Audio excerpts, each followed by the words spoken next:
السلام عليكم ورحمة الله وبركاته. صباح ونكسن أصحابي مالك سواد جوكتان وصباح نمو السنين تاريخنا يكون بيغنتاي لبيا لباتنكا بيشا سبتمبر سنة لباكون يشاني لباتن قضبادا ساكي برنامج كان لدي كوغاي نو حاكمدا wararkii ugu dambeeyay dagaalka ka soconaya Gaza Israa'iil oo saakay mar kale bilowday inay badda ka soo duqeyso magaalada Gaza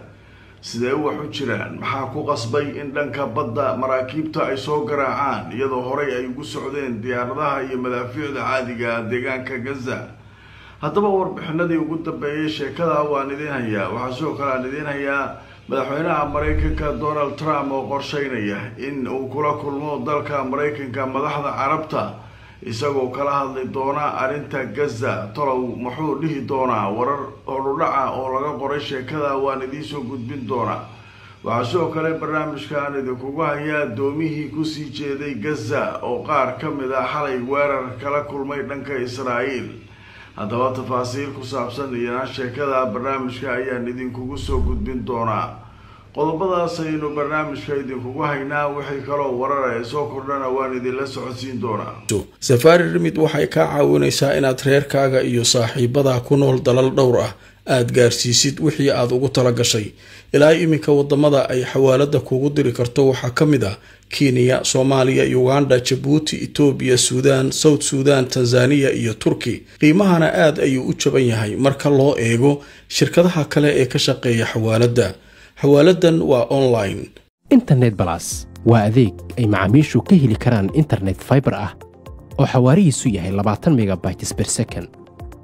ayna la socdaan receiver ay ku jiraan in ka badan 4,000 oo kanaal iyo 100 daqiiqado oo ah ku hadal bilaash ah.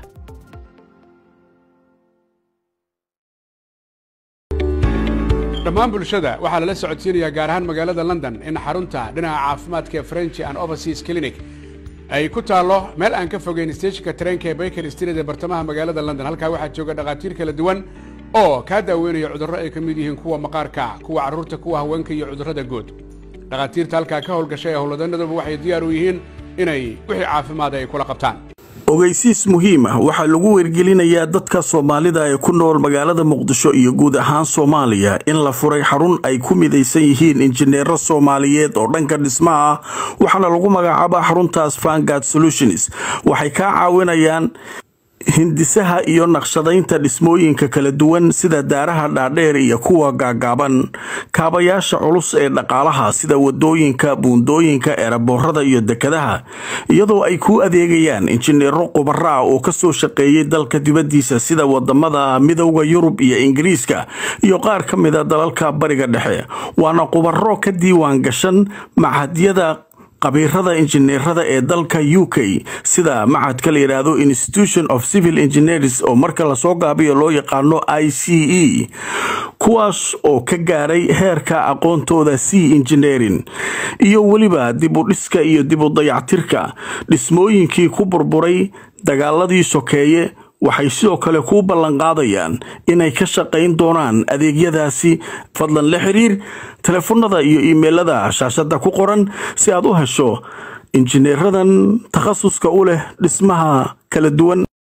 kulanti wanaagsan markale asxaabay meel kastoo aad joogtaan ku soo dhawaada barnaamijkeennii ugu horeeyay maanta oo Isniin aan idin soo gudbinayo waxaynu ku bilaabaynaa xaaladda magaalada Gaza saakay markale ayay Israa'iil duqeymo cirka dhulka iyo badda ahba ku qaaday Gaza haddaba wararkii ugu dambeeyay waxay noo joogeen in ciidamo ka tirsan Israa'iil ay sheegeen inay dhulka ku galayaan oo ay qabsanayaan asaatee markiiba dib ay uga soo laabteen sida wararku ay sheegayaan waxayna sheegeen dhanka xeebta in markaa loo baahan yahay in madaafiicdu ay ka timaado si ay u duqeyso goobo ay bal sheegeen inay uga baqayaan inay markaa ku jiraan dagaalyahanka ka dagaalamaya Gaza haddaba saakay war cusub ayaa soo baxay iyadoo cirka duqeymihii ay socdaan dhulka sidoo kale la garaacayo taangiyadu waxay doonaan ay ridayaan oo markaa rumuud waxyaabo lagu hagayo oo iyaguna isqarxinaya la geliyay intaas oo dhan ayaa waxaa la sheegay in waxba looga qaadi waayay nimankii muqaawamada ahaa hadda saakay waxay bilaabeen Israa'iil maraakiib yar yar oo kuwa dagaalka ah inay markaa madaafiic kasoo ridaan oo ay duqeeyaan gaza. haddaba wararkii ugu dambeeyay sheekadaas haddaan idinla wadaago waxaa la leeyahay telefishinka aljazeera wuxuu leeyahay maraakiib dagaal oo israa'iil ay leedahay ayaa waxay bartilmaameedsadeen goobo ku yaala dhanka waqooyi ee magaalada gaza. haddaba sida uu kusoo waramayo wariyaha telefishinka aljazeera ayaa waxay sheegaysaa in markaa maraakiibtaasi oo nooca dagaalka oo yaryara ay israa'iil markaa kasoo ridayso rasaas iyo madaafiic iyadoo markaa ku beegsanaysa dhanka waqooyi galbeed ee magaalada gaza si halkaa looga saaro dagaalyahana hubaysan oo jilbaha u aastay inay ka hortagaan ciidanka israa'iil ee wata taangiyada si ay halkaa usoo galaan. marka waxaa leeyahay taagtiigii markii hore lagu galay wuu qaldamay. meesha wax qaldama malayli wax qaldamay ma jiraan ee fulaynimaa jirta. askariga yahuudiga inuu halkaa ka dagaalamo ma rabo, inuu ku dhinto ma rabo, inuu ku dhaawacmo ma rabo, laakiin midka la dagaalamaa falastiiniga waxaa lagu leeyahay waa isugu mid dhimashada iyo dhaawaca iyo hadduu soo jeedo maartay waxba gaarin waa isugu mid. intaas waa isugu mid sababtoo wuxuu aaminsan yahay ayaa ka weyn waxa meesha ka socda. wuxuu rajaynayaa hadduu dhinto inuu janno galayo, haddii uu guulaystana inuu dalkiisa iyo dadkiisa uu ka xoreeyo nimankan. nimankii waxay dalbadeen maantay zawaariq xarbiya layidhahdaa waxawaaye maraakiib yaryar oo kuwa dagaalka ah inay dhanka badda kasoo ridaan xabado iyo madaafiic. u fiirsada cirkii iyo dhulkii waxba waa tari waayeen, baddii ayaa haddana la galay. xaalka gaza marka saakay halkaas ayuu marayaa. qodobka kale ee barnaamijka saakay aan idinkugu soo gudbinayo wuxuu yahay Donald Trump ayaa wuxuu qorsheynayaa inuu la kulmo madaxda wadamada carabta ee kasoo qeybgalaysa shirka jimciyadda qurmaha ka dhaxaysa ee qaramada midoobay. markaa shirkaa ay ka qeyb galaan ayuu si gooni ula bixi doonaa. sidoo kale 29 bisha Septemberna wuxuu kulan la leeyahay Netanyahu. waxaa leeyahay Trump wuxuu isku dayi doonaa sidii arinka gaza iyo dagaaladan iyo waxa kan loo dhamayn lahaa. wuxuu sidoo kale ka shaqeynayaa Trump in ciidamo carab ah la diyaariyo si loo geeyo gaza,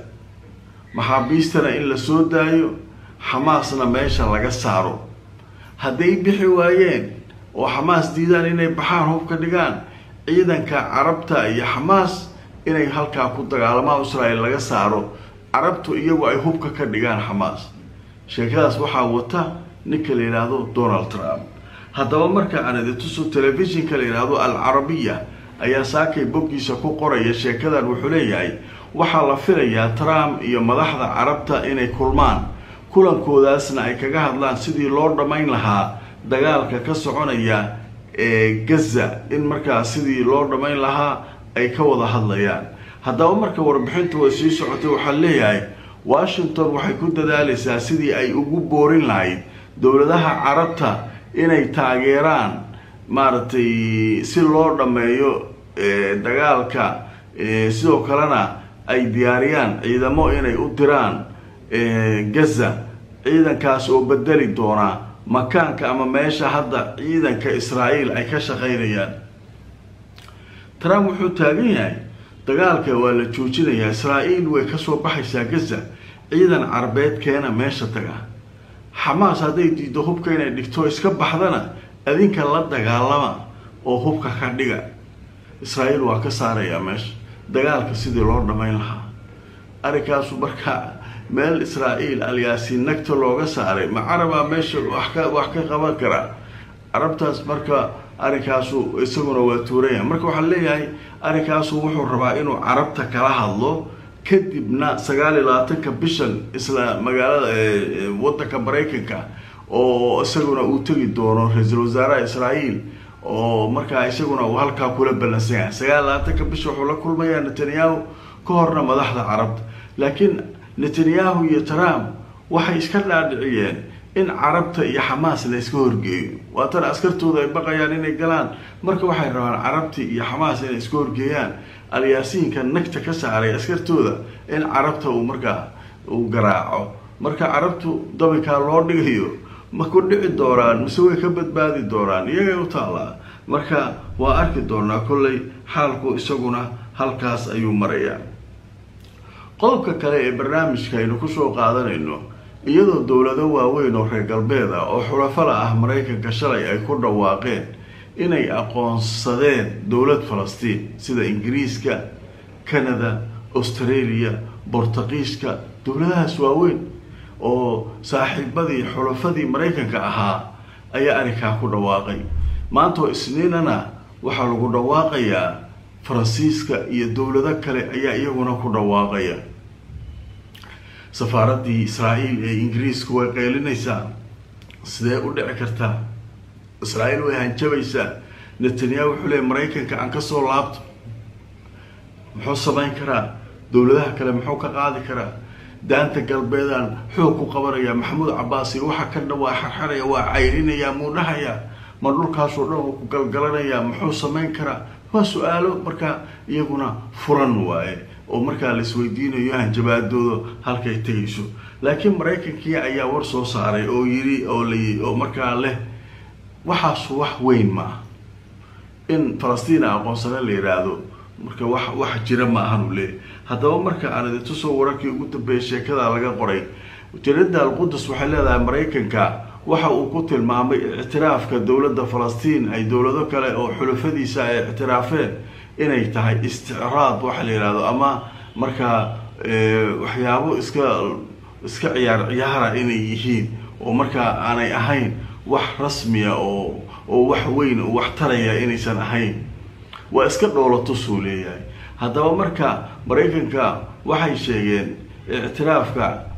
tira ka tirsan xulafada Mareykanka ee waaweyn sida Britania, Australia, Canada iyo dowlado kale in markaa uu ku tilmaamay aqoonsigaasi inuu yahay mid dhoolatusa oo aan jirin oo macnaha wax beena haddaba afhayeenka wasaaradda arrimaha dibadda ee Mareykanka ayaa wuxuu sheegay in arrinkaas aanu ahayn mid jira balse Mareykanka ay diiradda saarayaan kaliya sidii loo sii deyn lahaa maxaabiista sidii looga shaqayn lahaa ilaalinta amniga Israa'iil iyo nabadgelyada iyo guud ahaan gobolka xaaladiisa sidii loo ilaalin lahaa marka anaga waxaasbaba ku mashquulsaneen wax ka jira mara waa iska dhoolatus marka anaga shaqadeena qabsanayna shaqadoodu maxay tahay inay Israa'iil ilaaliyaan amnigeeda iyo nabadgelyadeeda iyo in maxaabiisteeda la sii daayo intaas anaga ka shaqaynayna kulliin marka waa arki doonaa kullay wixii soo kordha qadar xayisiisa kadib waxaan galaynaa doomihii iyagu ku sii jeeday Gaza xaaladoodu halka ay marayso iyadoo xalay la leeyahay Israa'iil ayaa weerar ku qaaday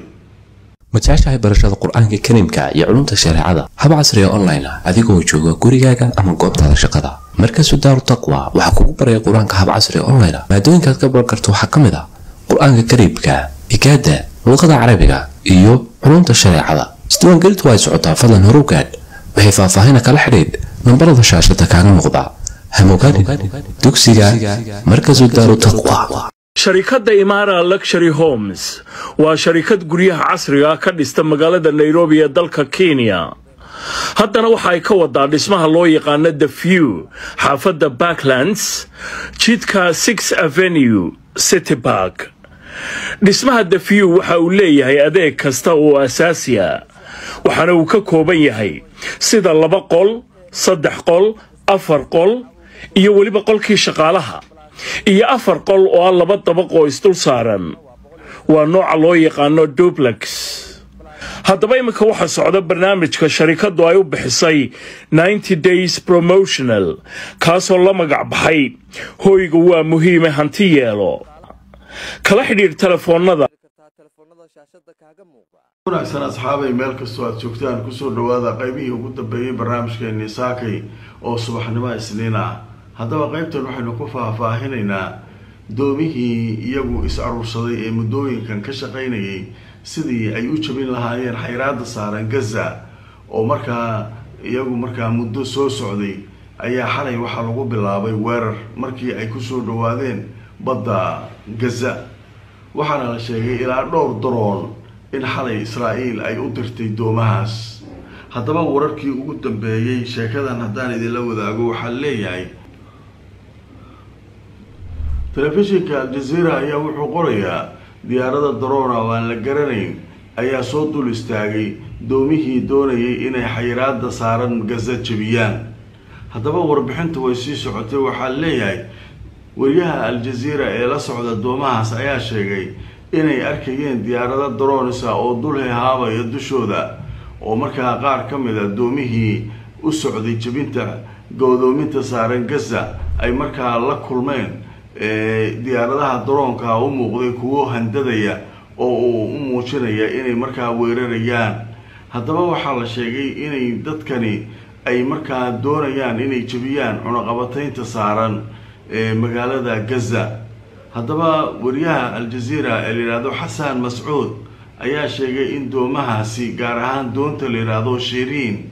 in markaa iyo qaar kale oo ka mid ah doomaha kale ay ku sugan yihiin badda Mediterranean-ka ay halkaa kula kulmeen markaa diyaarado drone marka doomaha qaara waxaa loogu magac daray wariyihii Al Jazeera ee gabadha ahayd Shiriin Abu Caaqila oo wariyahan la socdo magaca doontaas Shiriin la magac kale oo doona waxa la yiraahdaa Anas Sharif la yiraahdo Tunisianka sameeyeen magacyadii marka waxaa ku jira wariyaashii Al Jazeera ee Gaza ka soo warrami jiray iyo Falastiin oo markaa magacyada doomaha loo bixiyay. marka waxay leeyihiin xalay